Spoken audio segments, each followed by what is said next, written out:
Bon, aujourd'hui, on va tenter de faire des pains à kebab. Alors, pour faire un bon pain kebab, il faut utiliser de farine, un peu comme pour la pizza. Et la pizza, on va y venir.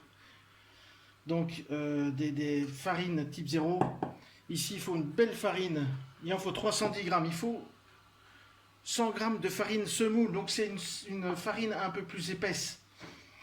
Il vous faut 210 grammes d'eau tiède qu'on n'utilisera peut-être pas tout dépend de la farine. Donc ça, je vais vous montrer. Il faut vraiment être à l'écoute. 70 millilitres de lait, une cuillère à soupe de sel, une cuillère à soupe de sucre. Ça, c'est déjà prêt. Et 20 grammes de levure fraîche. Donc là, on attaque direct, on met les farines ensemble. En fait, c'est une pâte à pain qu'on va faire avec d'autres proportions et bien sûr d'autres ingrédients. Donc, moi j'y mets la levure, comme ça elle va se mélanger vu qu'on va bien la travailler. On ajoute le sel et le sucre, le lait et une partie de l'eau.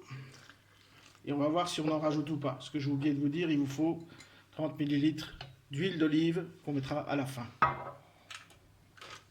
Voilà, on va pétrir ça au robot. Et ici, tout est une question de texture. Il nous faut une pâte un peu collante. Donc on va la laisser travailler tout doucement pendant 5 minutes et on verra si on rajoute de l'eau. Une fois qu'on a la pâte qu'on veut, on ajoute seulement l'huile.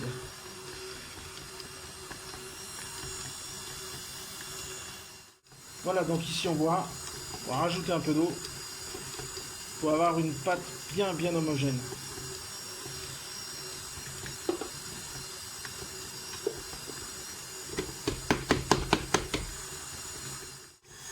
Quand ça commence à prendre, je vais rajouter le reste d'eau et laisser pétrir encore 5 minutes.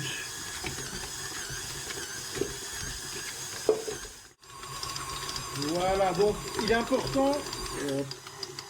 important de laisser travailler ça 5 minutes. Hein. Il faut le temps que vraiment que la farine pompe le liquide. Donc là c'est fait, on a une pâte bien collante. On remet tourner tout doucement et on va incorporer les 30 ml d'huile d'olive. Et là, vous laissez retravailler encore 5 minutes. Il est important de mettre l'huile à la fin. Ça ne sert à rien de la mettre dès le début. Et là, bien laisser travailler pour que ça s'incorpore bien. Et après, on va lui laisser du repos à couvert le temps qu'il évolue.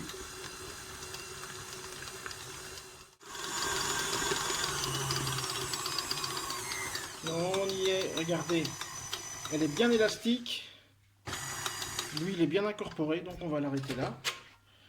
Et là, à l'aide d'une corde, on enlève notre pâte et on va la laisser reposer 1 heure ou 2 le temps que la levure fasse son effet. Donc voici. Et on fait une belle boule, on ne rajoute pas encore de farine.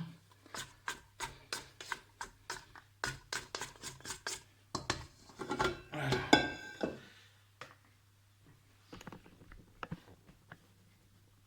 Un papier film.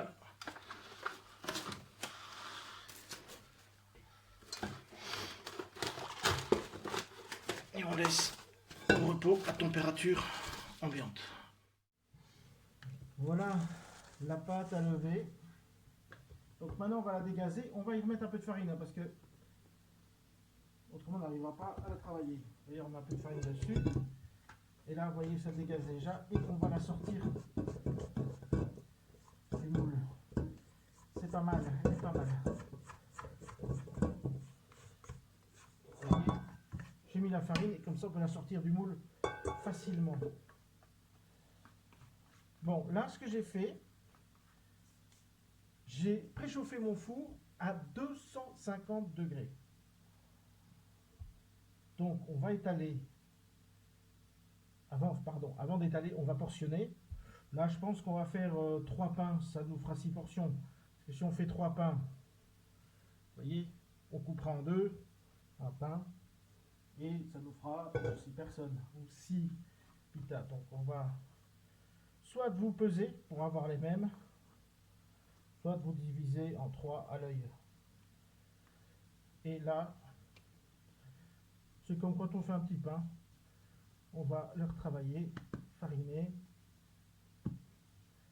et après on va le travailler au rouleau. On va remettre un peu de farine sur le bord ici pour pouvoir juste mettre la farine pour pas que ça colle. Il ne faut pas trop fariner. On veut un pain à pita, quelque chose de léger. Donc voilà.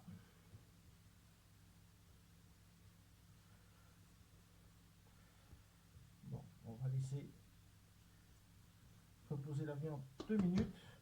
Je me prépare, je vérifie que mon four soit bien chaud et on attaque ça. Voilà, je me suis préparé une plaque avec un papier anti-adhésif. Pardon, un papier qui colle pas, quoi. Un papier réutilisable. Bon, mon four est prêt à 250 degrés. Donc la cuisson va se passer en 2 étapes.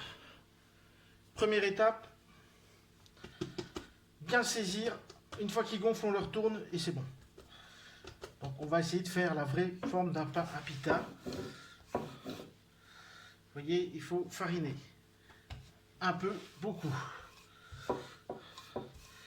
Donc, voilà, ça c'est la forme d'un pain à pita.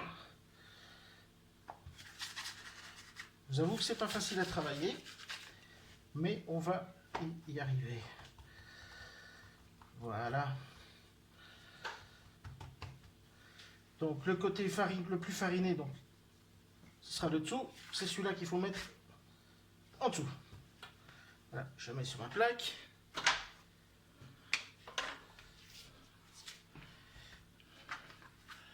On va élargir un peu, qu'on ait quand même de quoi manger. Et bim, je l'enfourne à 250.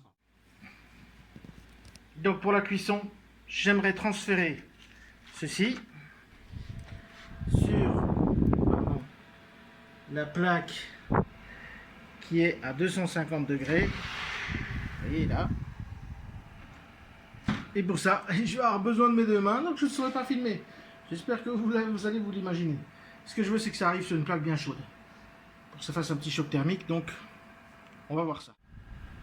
Voilà, transfert fait. 250 degrés, on va voir le temps que ça met. Je sais pas si vous voyez la coloration, je vais sortir et vite le retourner. Mais ça aussi, j'ai besoin de mes 2 mains, mais je voulais que vous sachiez ce que je fais. Et vous voyez, il est bien évolué, donc ça va être nickel top. Voilà, 15 minutes de cuisson, j'ai mon pain à pita. Donc voilà, vous voyez, on n'aura plus qu'à couper ici, couper à l'intérieur et puis faire le montage de sa pita.